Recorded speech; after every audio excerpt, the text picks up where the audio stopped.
Welcome to Ever City. It's a megapolis built inside a relatively young mountain. Everest is only about 55 million years old, but it's already the highest mountain in the world, 29,000 feet. Picture the Statue of Liberty. Now, imagine she had 83 twin brothers and sisters, and they were all standing on top of each other. If you wanted to get there back in the day, you had to pass some serious fitness tests, train for months, have perfect health, and spend a lot of money. Oh, and be a little crazy. Now that Mount Everest has been turned into a city, though, you don't need any of that stuff. Well, except money. Apartments here don't come cheap. It's easy to navigate around Ever City. The whole thing's basically 6 circles. It looks like a finger with 6 rings on it. The lowest and largest circle is the residential area. The highest and smallest ones near the top is where the richest people live. Below that is the meditation circle. Then a circle for hotels, and 2 circles of pure entertainment. Ever City isn't built like an ordinary city. You won't find tall houses or 6-lane highways here. Almost all buildings are built inside the mountain. At first, people were building ordinary houses, but strong icy winds and avalanches kept knocking them down. Then, engineers decided to build houses inside the mountain. They're connected by underground tunnels. From the inside, the mountain looks like a system of labyrinths. The entrance to Ever City is located at the foot of the mountain. Every day, hundreds of thousands of cars enter and leave the city. There's no factories or power stations inside. Electricity, gas, food, everything comes from the outside world. That's why all the stuff in Ever City's so insanely expensive. People want to keep the mountain covered in snow. That's another reason why there's no factories and stuff. There's almost no heating in the houses. People live here like they do in those ice hotels. But you don't need to go around wearing a bunch of layers. Designers created special thermal pants, socks, and t-shirts that go under your regular clothes. All that, plus jeans and a t-shirt, is totally enough to keep you toasty warm. To keep your face fresh, they've come up with a special cream. It warms and moisturizes your skin, and it's SPF 100, which is about what you'd need if you liked walking around on the top of Everest. Want to stop by a coffee shop, then grab a double bacon cheeseburger and maybe a slice of cheesecake? That'll set you back about $500. A movie ticket costs at least $100, and internet's so expensive, you'd have to pay about $1 just to watch this video. Even so, more and more people are moving to Ever City every year. It's peaceful and quiet. You feel harmony and unity with nature. There's also a world-famous meditation center on its own special circle. People from all over the world come here to get their body and mind back into harmony. But the greatest draw is that you can visit the summit whenever you want, like it's your daily walk in the park. Before Ever City, conquering this mountain was extremely dangerous. There's 3 times less oxygen up there than in almost any other city. If your body doesn't get enough oxygen, you can find yourself in big problems. Climbers used to take oxygen tanks with them, which slowed them down and made everything more complicated. It's hard to get out of the way of an avalanche with huge metal cylinders on your back. Strong winds are a big problem too. At the top, the wind can blow at 100 miles an hour. Try to nail one of those jumping selfies and you'll be blown clean off the mountain. It's so cold that icicles form on your hair and your skin gets covered with a thin crust of ice. And when you're up there, you have a special terrible superpower. A loud scream could cause an avalanche. But now, everything's chill. To get to the top of Everest, you just need to sit in a comfortable snowmobile capsule. It'll protect you from any bad weather or the odd avalanche. If you get covered with too much snow, you just turn on a powerful heater, wait a few for the snow to melt, and continue on your journey. Oxygen cylinders inside the cabin let you breathe normally. The new road to the top is well lit, and there are signs everywhere, so you never get lost. The only problem is traffic. Every day, thousands of people want to visit the highest point on the planet. You might have to wait in line for several hours. But don't worry, all Ever City capsules are equipped with high-speed internet, an 8K screen, and game consoles. And if you get hungry, you can always order food, delivered by the latest AI robot snowmobile. You made it! So quickly find a parking spot, leave your capsule there, and head to the ski lift that'll take you straight to the top. Now, all you have to do is put on an oxygen mask and enjoy the view. While you're up there, you notice an ad inviting you to dine at the highest restaurant in the world, just 100 feet below the summit. It'll set you back around $10,000. Tempting, but you're not hungry. Feel like the king of the world. Dine with us at Best Food Ever Rest. Pretty good ads, but you already feel like the king of the world. You scream with delight and... well, unfortunately, you just can't stay up there forever. There's not that much space at the top, so they only give you about a minute to enjoy the view. But it's okay, you can come back tomorrow. There are 2 ways back down the mountain. You can get in your capsule and drive home, or grab a snowboard and ride down. But before you rent some skis or snowboard, you need to show your Everest driver's license. It says if you've passed the special snowboard and skiing test. You take a snowboard and jet down a lit track. You zoom past the top of some houses sticking out just below the summit. That's where the wealthiest people live. They can just walk out their front doors and take a special elevator up to the top. You'd need to be a billionaire to have one of those houses, but there are over 2,000 of them right now, about half of them from the USA and China. Unfortunately, you live much lower down the mountain, but that has its advantages. The lower you live, the less you pay for food, entertainment, and electricity. You glide into the meditation center for a bit. A special ventilation system delivers air directly from the top of the mountain, plus a little added oxygen. You breathe in pure harmony. All 6 rings of Evercity have 360-degree views, and from way up there, all you can see is peaceful snowy mountains mixing with wispy clouds. After meditation, you head down to the entertainment rings. They've got it all: coffee shops, any meal you can think of, shows, bowling, arcades, even an ice skating rink that's half inside, half outside the mountain. There are different gyms, but they all have one thing in common: sun baths. You lie down in a hammock or bed, and curtains slide apart above your head. The sun shines through the sealed windows, and you get a full dose of the purest sunlight on Earth. Just 5 minutes, and you're ready for the rest of your day. If you don't want to go outside anymore, you can get home through the tunnels. They're not dark and cold, if that's what you're thinking. Evercity tunnels look like ice caves, lit up by hundreds of lights. It feels like a snowy fairy tale. After a short walk, you get to your apartment. It's compact, but cozy. To save money on electricity, you chose to go without a fridge. No problem, you keep your food in a little box just outside your window. The snow will keep it cold. With the help of a heating and filtration system, you get all the water you need from the millions of tons of snow on Everest. It's the cleanest water around. In the evening, you go down and watch a movie. There's an outdoor cinema at the foot of the mountain. At night, a huge machine projects movies directly onto the snowy surface of Everest. You watch the movie in capsules, either alone or in groups, kind of like a drive-in. Come on over! Visit Evercity any time of the year. There are many miles of undiscovered areas beneath the crust we can't even come close to.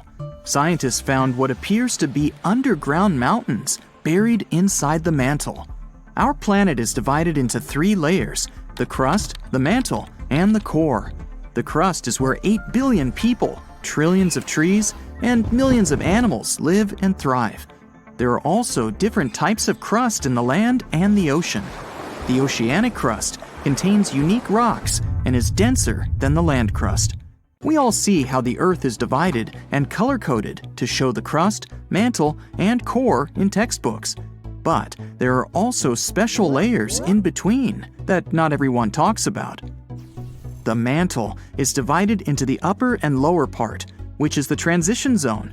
Since the mantle acts as the geological recycling center, the plate tectonics don't only move side to side, but up and down. It's actually why all the volcanoes appeared.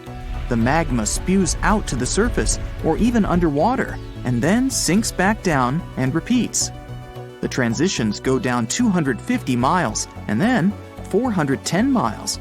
And in this bottom layer, scientists keep discovering the hidden landscapes. the mountains in the mantle are more rugged and much larger than the ones on the crust. Scientists found a mountain range with peaks higher than Mount Everest. Some of them are as high as 600 miles. When the continents were still landlocked together, there may have been some hidden lands now underwater. Theories suggest that Iceland used to be part of a larger microcontinent, Icelandia, which connected present-day Iceland with Greenland and Scandinavia. The idea digs even deeper to a greater Icelandia, which includes Britain. But after the split, these bigger lands sunk with everything in it. There are also theories about New Zealand being part of Zealandia, a hidden microcontinent within the same region. So it could be that these mountains used to be part of old Earth that are underground over the billions of years of natural occurrences, but still it isn't very likely. One theory is that these underground mountain ranges could be leftover slabs of rock that descended from the surface to the transition zone from the moving of the tectonic plates. As they sink, the large pieces break down into smaller ones, and as they compile over the millions of years, they form what appears to be underground mountains. Since the mantle is the geologic recycling zone, it's likely that the rocks down there used to be part of the surface. They weren't large pieces of land that got hidden, just like dogs hide bones in the garden, but it takes way more time to hide mountains. Some parts of the mantle appear to be smooth, while others aren't so much. The parts that have a cluster of rocks could contain hidden elements in the underground mountains. The smoother parts don't have much seismic or volcanic activity, while the rough parts do. The best way to study those underground landscapes is to wait for an earthquake or a volcano eruption to happen.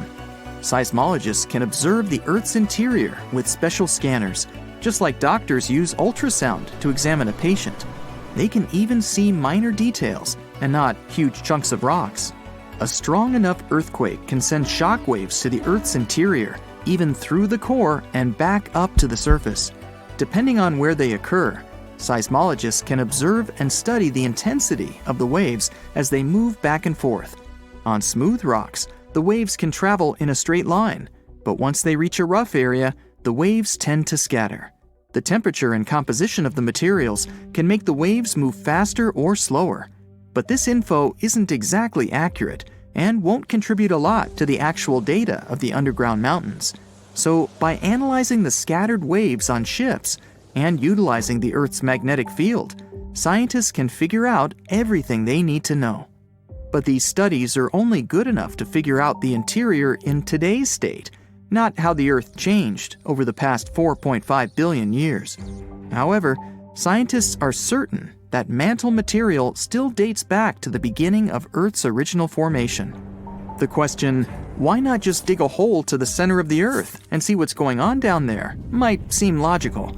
The deepest hole humans have dug so far is the Kola Deep borehole in the Russian Arctic that goes more than 40,000 feet deep. The locals claim they can actually hear screaming coming from below. It took almost 20 years to drill as far as they went, but it's literally merely scratching the surface of what's underneath. They dug about 1/3 of the crust, which is only 0.2% to the center of the Earth. Getting there is beyond us, just like trying to reach the sun. No human can handle the amount of pressure down there. Going down the Mariana Trench, the Earth's deepest point, requires special gear to withstand all the immense pressure. It'll cost a fortune to build that tech to get us to the center of our planet. Evidence of diamonds buried deep in Brazil shows that everything we do on the crust's surface can affect things miles below, even towards the mantle. Scientists dug up 6 diamonds that could hold tiny mineral grains. As they're called in the mineral world, these inclusions have a chemistry composition where they originated deep in the Earth. Typical diamonds are formed at depths less than 125 miles in the upper mantle, where it's extremely hot. The high pressure and boiling temperature down crystallizes carbon and creates diamonds. But humans can't dig all the way down there. They mine them by detecting where a deep volcanic eruption happened that expelled these diamonds to the surface. These eruptions occurred millions of years ago, when dinosaurs used to rule the Earth. They shot out the diamonds that were in the mantle and are now embedded within the cooled-down volcanic material. That's where people mine them. But these special diamonds found in Brazil originated from a much deeper point than usual, which can further help scientists study the depths of the Earth. They can extract these inclusions and analyze them in a lab to tell where exactly these minerals come from. In the lab, scientists study inclusions, each just 15 to 40 microns wide, less than a quarter width of a human hair. They found out that they contained many types of minerals found in volcanic rock on the surface. The carbon composition of the magma from the surface is much different than the ones deep in the Earth. What's crazy is that these diamonds with special inclusions can only be found 435 miles in the lower mantle. With only a few samples of them found, we don't know what else lies beneath us. It's possible that those mountain ranges underground, taller than Mount Everest, can have traces of diamonds all around, which would prompt excavators to dig them up and saturate the market with them. These diamonds are less flawed than the usual ones and might even come in many sizes. It's possible to see diamonds as large as a car or as small as a grain of rice. There might even be new diamonds with different chemical compositions than the ones we find near the surface. The largest diamond in the world is the Cullinan, which can fit in the palm of your hand. It weighs around 1.3 pounds and is 3,100 carats. It was found in 1905 in South Africa. For anything to exist on Earth, you need carbon. In a nutshell, the carbon cycle is when plants and algae release carbon dioxide into the atmosphere or dissolved in water through photosynthesis. It's converted into carbohydrates and stored as fat. Later on, carbon dioxide is released into the atmosphere through breathing, which the plants benefit from, and the cycle goes on.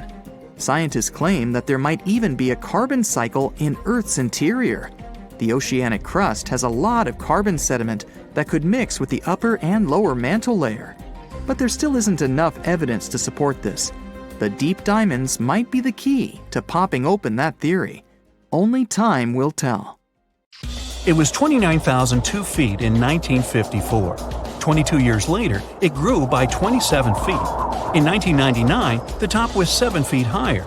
In 2020, it was 3 feet less than that. What gives? Mount Everest is still the tallest mountain in the world, even though its height is constantly changing. It had been measured for the first time long before anyone even climbed it.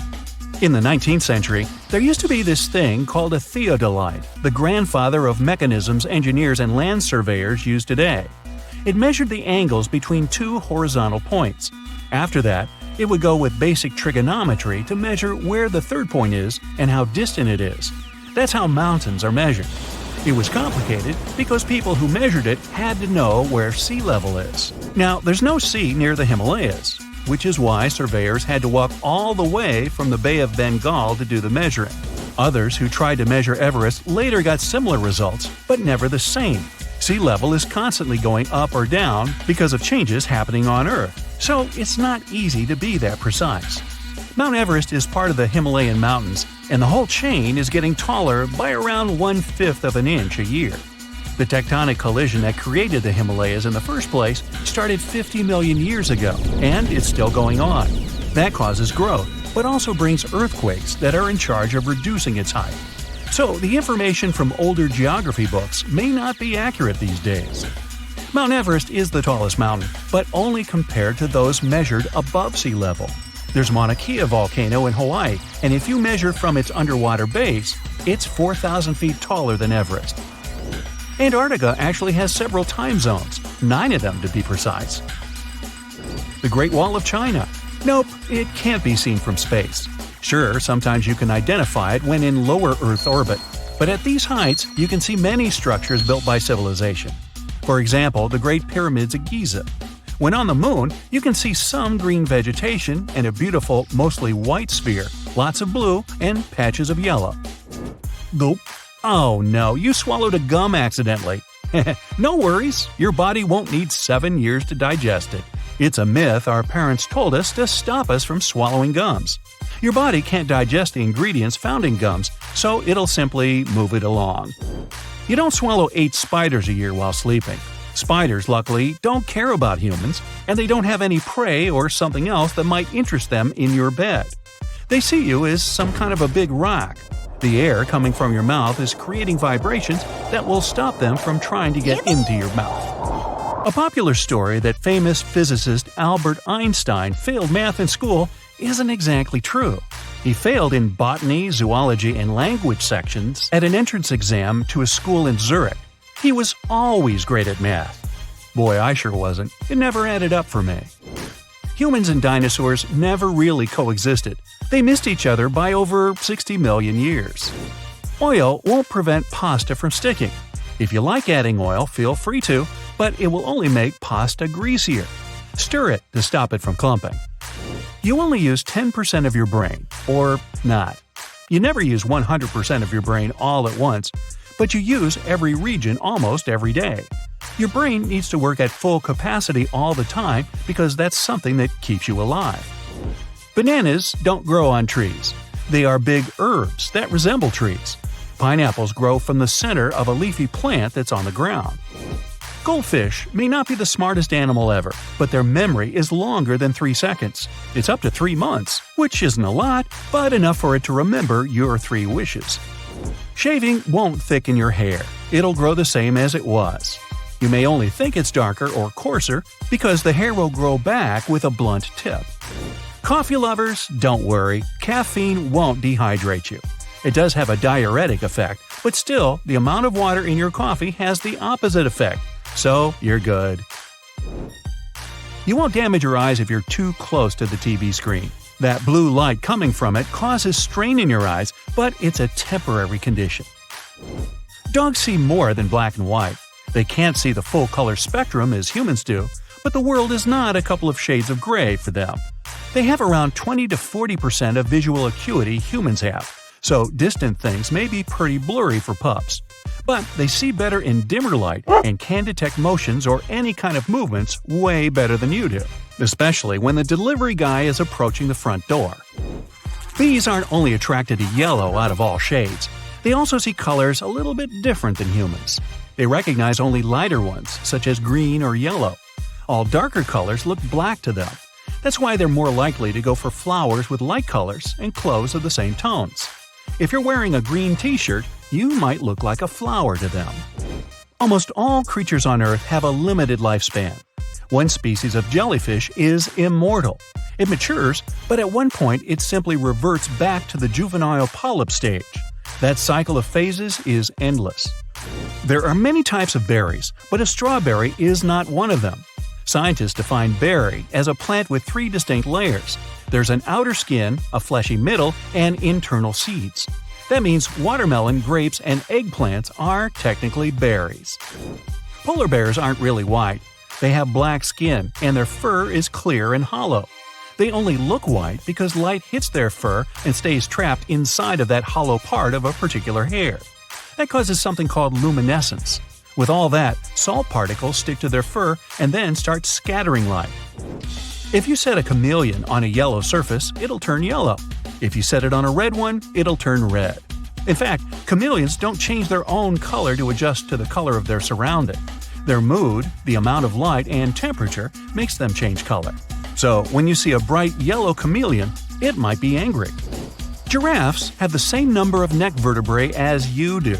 An average human neck is only 4 inches long, while giraffes usually have a 6-foot neck. But both have 7 bones in their necks. Pirates don't have eye patches to cover an eye that's missing, but to increase their night vision. They had to be aware of everything going on around them. So, many think it's just a dry desert with nothing but sand over there. But research shows there's definitely water on Mars. Scientists found big saltwater lakes under the ice at the planet's south pole. Bats are not blind. Their eyes are small and they don't see that well during the daytime, especially not so sharp and colorful as humans do.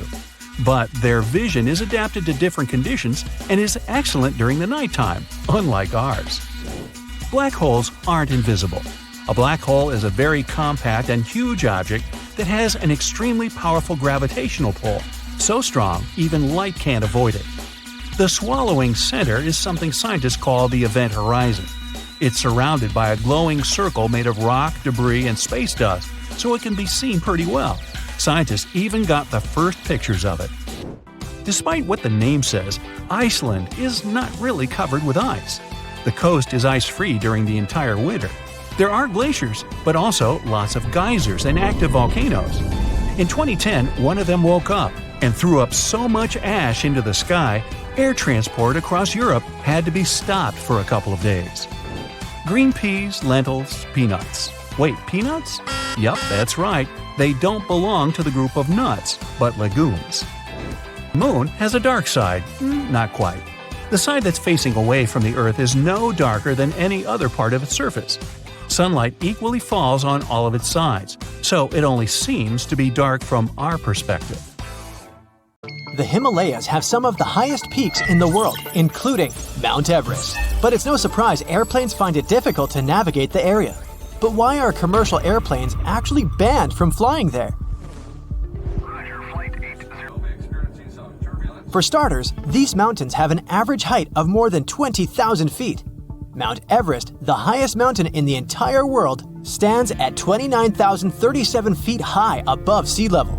The area is rough, filled with snow, and has almost no flat surfaces. In case of sudden cabin depressurization, it would be really difficult to perform an emergency landing, since there's literally no flat area there.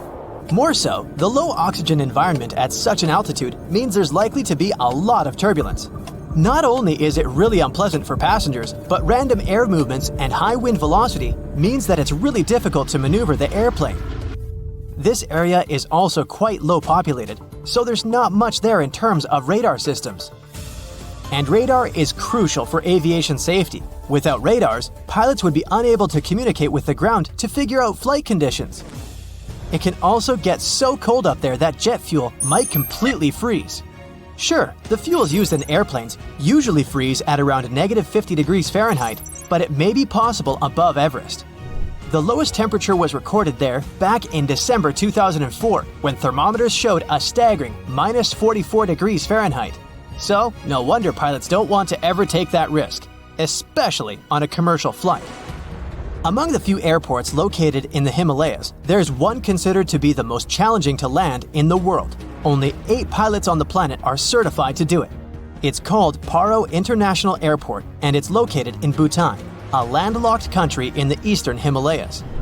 First, landing there is so dangerous because you're literally flying through some of the world's tallest mountain peaks. Not to mention that those 8 pilots also have to consider strong winds. Despite the challenges, they do manage to safely land over 30,000 people each year. Moving further, there's no radar there to guide the pilots, so they need to maneuver the aircraft entirely in manual mode. The pilots need to track their movements based on specific visual landmark checkpoints as they approach the runway. Moreover, flights are only allowed there during daylight hours and under good visibility. These pilots also need to watch out for utility poles and roofs on the hillsides too. It means they often squeeze their planes between mountain peaks at 45-degree angles before dropping quickly onto the runway. No wonder only 2 airlines fly to Paro International Airport. Apart from these commercial pilots, there are specially trained helicopter rescue pilots who spend most of their career at 20,000 feet in the sky. Most of the time, they partner with equally experienced climbers who train by crossing the Khumbu Icefall. It's dubbed the most dangerous square mile on the planet. Made up of ice pillars as tall as a 6-story building, this huge stretch of the glacier on Everest's western side is filled with bottomless ice holes. It takes between 4 to 12 hours to get from one edge of the icefall to the other, depending on the experience of the climber.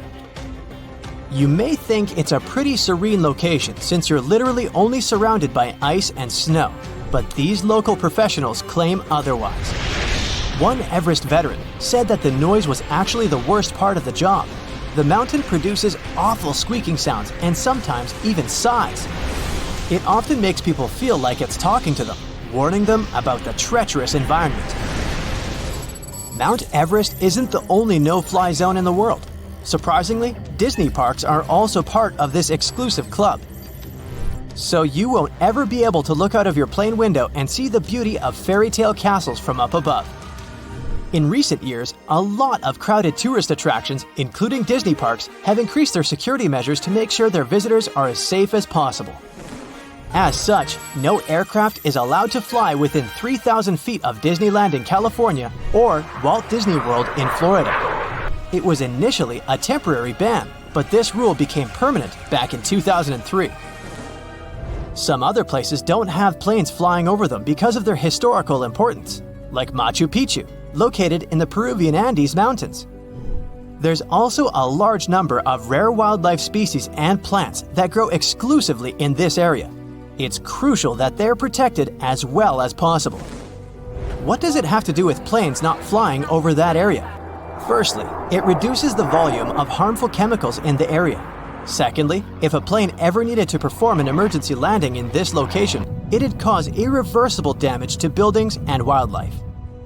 Surprisingly, planes can fly over the Greek Parthenon in Athens, but with one condition: not to get closer than 5,000 feet above it.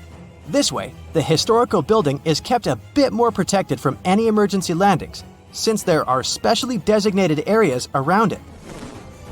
You won't be able to see the Taj Mahal from above either, since it's one of the most important, oldest, and most beautiful pieces of architecture in the world. It also needs added security features. This building dates back to the 1600s. UNESCO announced it a World Heritage Site in 1983. The Indian authorities set up a no-fly zone above it in 2006. They did it to safeguard not only the building itself, but also the crowds of tourists that come there each year, 7 to 8 million people. Buckingham Palace is well known for being the residence of British monarchs.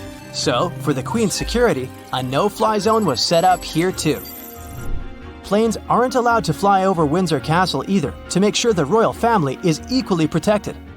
Other important British buildings with no-fly zones include Number 10 Downing Street, the British Prime Minister's official residence and office, and the Houses of Parliament. George Washington's home in Mount Vernon, Virginia, can only have planes flying above it at more than 1,500 feet. The historical wooden mansion was built for President George Washington between 1758 and 1778. Unfortunately, the building has seen a lot of damage over the years, so in an effort to preserve it better, authorities decided to prohibit vibrations produced by flying aircraft. That's why another no-fly zone was established there. It covers the airspace above this National Historic Landmark. That's probably the reason why you'll rarely see pictures of this house from above. Since it's the residence of the US President, it's not allowed to fly over Washington, D.C. It's also the home of Congress and other establishments. So, the authorities set a special flight rules area, stretching for 30 miles around Ronald Reagan International Airport. This means that it's one of the airports with the most precise takeoffs and landings.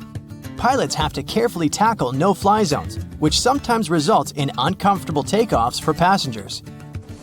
Whenever a pilot breaks a no-fly zone, it's a big problem, like the one that happened back in 2005, when a pilot accidentally steered the plane into a prohibited zone. The capital had to be evacuated immediately, and their regular activities were interrupted. Other capitals of the world have similar requirements, like Budapest, for example. In the capital city of Hungary, planes aren't allowed to fly over the ancient inner city of Pest and the Buda Hills. Almost all air traffic is generally prohibited above Paris too, with some exceptions. Aircraft flying no lower than 6,500 feet. Flying helicopters are also a big no-no within the city limits. Only certain choppers undertaking precise missions can get special authorization. Generally, passenger planes aren't allowed near the island of Manhattan either, partly because of the really tall buildings there and the added risk of collision, but mostly because all three major New York airports, John F. Kennedy International Airport, Newark Liberty International Airport, and LaGuardia Airport are very close to each other, so the air traffic in the area has to be really well thought out to make sure the planes don't cross paths.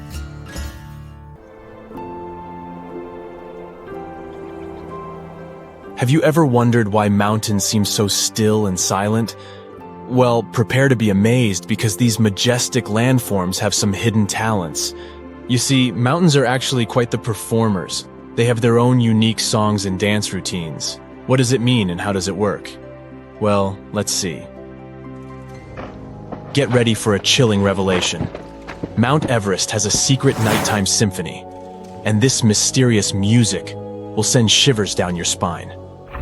When darkness falls over the Himalayas, a strange, eerie chorus echoes through the glaciers surrounding the majestic peak. A team of researchers embarked on a quest to unravel the mystery.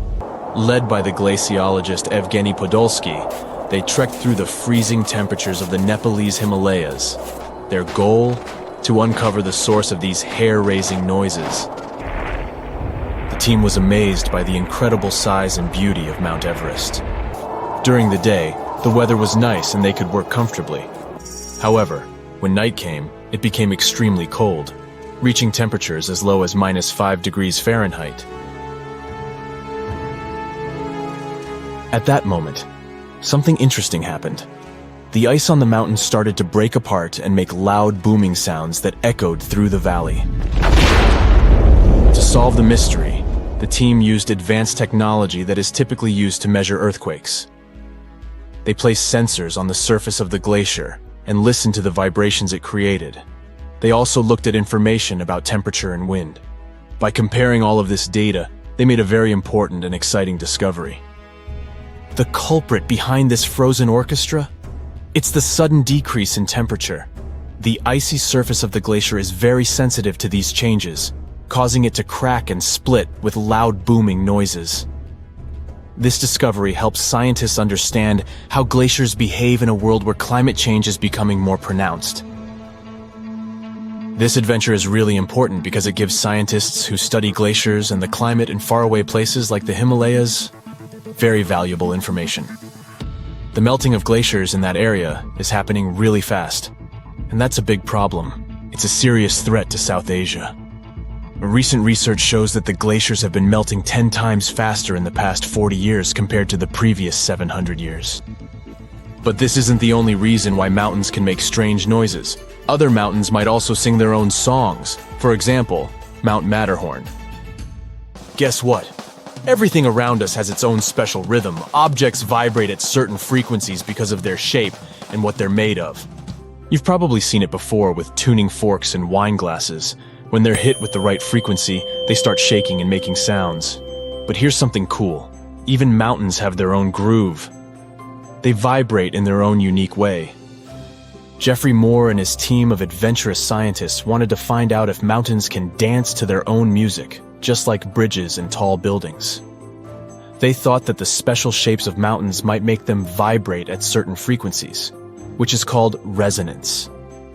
But testing this idea wasn't easy. Unlike buildings that engineers can shake or bridges that vehicles can drive over, mountains are massive and hard. It's hard to make them move on purpose. Not giving up, Moore and his team took on a big project. They wanted to study how the shaking of the earth affected the famous Matterhorn mountain. This incredible mountain is located on the border of Italy and Switzerland. It looks like a pyramid. It's really tall, reaching about 15,000 feet high. It has 4 sides facing north, south, east, and west. With the help of helicopters, the scientists put special devices called seismometers in specific places on the mountain. One was placed at the very top and used solar power to work. It was as small as a coffee cup. Another seismometer was tucked beneath the floorboards of a cozy hut on the mountain, and a third one was placed at the base of the mountain to compare the measurements. Together, they were the tiny observers that kept recording the movements of the mountain all the time. And they finally detected it. Even though the mountain's movements are incredibly small, scientists discovered that the Matterhorn gently sways back and forth about once every 2 seconds. What's truly surprising is that the top of the mountain moves up to 14 times more than its base. The Eiffel Tower kinda does the same thing. This giant iron structure is a pro at handling windy days, and when a storm blows through, it's not afraid to show off its swaying skills. It's like the tower is saying, "Hey wind, bring it on." But the reason behind the mountain's movement isn't just wind, as it may seem. So, why do mountains do that? Why do they dance and make a humming sound? Are they having a party that we're not invited to? Well, it's all because of something called seismic energy. When earthquakes happen in different parts of the world, their energy travels through the earth and causes the mountains to vibrate. The oceans also join in this mountain music. When waves move across the ocean floor, they create vibrations called microseisms. It's like the Earth's own heartbeat, felt all around the world. And guess what? The frequency of these vibrations matches the way the Matterhorn sways. It's like the mountain and the oceans are chilling together. So the next time you see a mountain, remember that it's not just standing still. It's actually part of a global symphony created by the Earth itself. This research helps us learn how earthquakes can affect steep mountains that are prone to landslides and avalanches. It also gives us a new way to appreciate mountains like the Matterhorn. They have their own hidden songs, swaying and vibrating to a mysterious melody deep within the earth. But there's one more pretty cool thing about the mountains. They don't just talk themselves. They may also influence the way we talk. Turns out, languages spoken in high-altitude areas have special sounds that you won't hear elsewhere. After studying 567 languages, linguists found that 92 of them use a special kind of sound called ejectives. These sounds are made by pushing air out forcefully from the back of the throat. This creates bursts of speech that give these languages their distinctiveness. Scientists were really surprised by this connection. These sounds, like a strong K and Ka, are not common in English or European languages. But some indigenous languages in North America and the area between the Black Sea and the Caspian Sea have them. What's even more puzzling is that Tibetan languages, spoken in mountains, don't use ejectives. Linguists are curious to unravel this mystery and learn more about how mountains and language are connected. So, why do some languages spoken in the mountains have special sounds? Well, it's a bit of a mystery. Researchers have some cool ideas. One idea is that these sounds might help people keep their throats from getting dry when they talk in the dry air of the mountains. Another idea is that the lower air pressure up there makes it easier to make these sounds, but scientists are still figuring out the real reason. Although some experts are not entirely convinced by this explanation.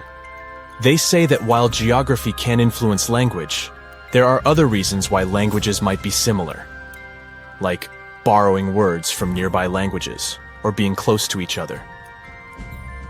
But this research has still given us some amazing insights. Mountains not only shape the way our world looks, but they also shape the way we talk. So, the next time you're exploring a mountainous area, listen carefully to the local language. You might hear unique sounds and words that are influenced by the mountains themselves. It's like nature is sharing its own special secrets through the language of the people who live there. And remember that the mountains themselves also have a voice, and they're speaking to us in their own special way. Scientists are still on an exciting adventure to uncover their secrets. So let's see what are some cool things they'll find out in the future. Stay tuned. The coldest part of our planet, Antarctica, keeps surprising us. Take a look at this waterfall named Blood Falls. Reddish water falls from the white ice. Scientists concluded that the color is related to iron. The water coming from the glacier oxidizes and rusts when it's exposed to oxygen, and the red color occurs. Step on Mount Gandic. It lays eggs. Well, maybe not real eggs, but the stones certainly look like dinosaur eggs. That's why the mountain got its fame. Let's call them stone eggs, formed in one part of the mountain over 500 million years ago. Interestingly, this phenomenon repeats once every 30 years. Eggs come out in various sizes and shades. The stones appear on the surface of the cliff. A study made in the area has revealed that the composition of the stones of the cliff isn't similar to other parts of the mountain. Here, calcareous rocks rule. They're more prone to erosion. They ripen off day by day. It took 3 decades for the stones to get to the egg shape. Yet, it's still a mystery how these rock formations can be so perfectly spherical and smooth. According to scientists, every stone egg has an organic core. They're made of shells, plant remains, fish teeth, and skeletons. Maybe this has something to do with it. Gulu village is close to the stone eggs. Locals believe that these eggs are sacred. Villagers associate it with good fortune. In fact, nearly every family has one of these eggs in their house. Unfortunately, there are only about 70 eggs left, so if you want to see them, you gotta hurry up. The Richet structure is a circular geological phenomenon in the Sahara Desert near Mauritania. It's made out of rocks in layers, and these layers look very much like rings. No wonder the unique structure even got NASA's attention. Up from the sky, the geological feature seems to be swirling and spinning. Scientists are still not sure how these rings got there. Some say it was an asteroid impact. Many others believe that it was a natural geological process. To them, the Richat structure is an uplifted and eroded dome. Geologists often classify it as a domed anticline. The scientists discovered that the rocks at the center are older than the ring-shaped outer rocks, so it seems like the stones have been eroded to flat rock layers. Anyway, there's no valid explanation for this phenomenon, and the 28-mile-long mystery of the Sahara is still to be solved. Number 4 is Rapa Nui, or Isla de Pascua, but I bet you know it as Easter Island. Yeah, it's got 3 names. It was discovered by Jacob Roggeveen, who actually never intended to look for that island. He just casually landed there one Sunday. That's where the name comes from. Jacob was supposed to find Terra Australis. Disclaimer, it's not Australia. This one never existed and was nothing but a hypothetical continent. Plus, he wanted to peek at Davis Land, which was believed to have once been seen by Edward Davis, the pirate, not Edward Davis, the saxophone player. Jacob failed at that too, though nobody ever saw that island except for the pirate Davis. Jacob may have failed to discover some lands he wanted to, but he discovered Easter Island instead. This is an island in special territory of Chile, located in the southeastern Pacific Ocean. It's on my list because nearly 1,000 stone statues called moai were found there.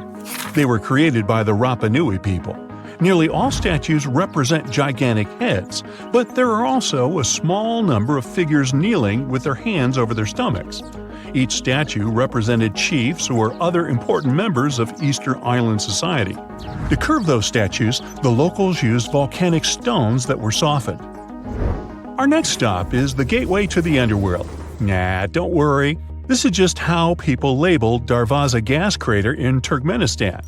This giant natural gas crater has been there for 5 decades. This crater is continuously burning gases. The president of the country wants experts to find a way to extinguish this continuous firing pit. This site was created by people accidentally in 1971 while working on a natural gas project. Ever since then, the flames have been on, and it's become a tourist attraction. Mysterious constructions are sometimes built in our era, too. We don't have to go millions of years ago to long-gone civilizations. Edward Leedskallen single-handedly built a structure called Coral Castle in Homestead, Florida. He didn't use any large machinery. He carved and sculpted more than 1,100 tons of coral rock in 28 years until 1951. It's a mystery how he managed to do it all by himself. Leedskallen sculpted the sedimentary rock into different objects, such as walls, tables, chairs, a fountain, and a sundial. There's of course a legend behind this mystery too.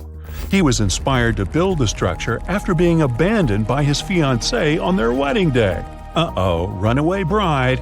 Well, he wanted to prove his love to her and the world, so he wanted to do something extraordinary. Well, he definitely nailed it.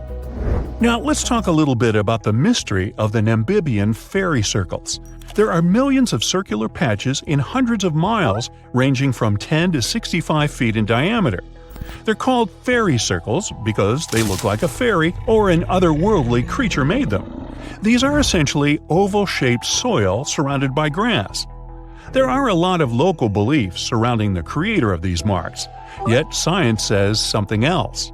Biologists and mathematicians have been puzzled by the mystery of the Namibian fairy circles for decades. There is more than one theory to explain this phenomenon. Here's one popular theory. The water is limited in the desert, so plants compete to reach the water. Some plants expand and thrive into a patch, but smaller plants nearby cannot get the necessary water to live. In the end, some vegetation disappears, and the remaining ones stay at the patch's edges. That's why they form such regular distant gaps. What if I tell you that there is a hill in Leh City, India, where instead of rolling downwards, things roll uphill? It's an optical illusion. The road looks like it's a sloping hill because of its surrounding landscapes, yet the road actually goes down. These kinds of hills are called magnetic hills or gravity hills. Scientific explanations vary. The most common theory says that the hill has such a strong magnetic force that it can pull cars in the vicinity. Now, how about seeing some flaming rocks? Yanartash spread over an area of over 3 square miles. The place is located on a rocky mountain in southwest Turkey near the town of Çağrıoğlu. Yanartash got its name from its appearance. It literally means flaming stone. The rocks have been flaming for at least 2,500 years, and they'll probably keep burning for the coming decades. The mountain where the rocks are is an inactive volcano, so it's full of tiny fumaroles that release gases such as methane. The gas ignites when it comes into contact with oxygen and creates the flaming effect. And by the way, back in the day, sailors used the flames as a natural lighthouse, as it's really close to the sea. Today, it's more of a tourist attraction, though. Hikers love it too. Now, walk on this frozen Lake Abraham in Canada. In winter, the frozen water gets filled with ice bubbles. It looks magical, but these white orbs aren't that safe. They consist of flammable methane gas. Ew. Beauty can be misleading. The next one is from Racetrack, Death Valley, USA. There is a dry lake bed with moving rocks. Now, these odd rocks look as if they've been pushed or dragged by someone or something. They leave both a trail and a mystery behind. The force behind all this is now understood. Surprise! It's the wind and some ice. Scientists say the wind pushes the rocks during brief windows when the soil is covered with ice. Now, I can't help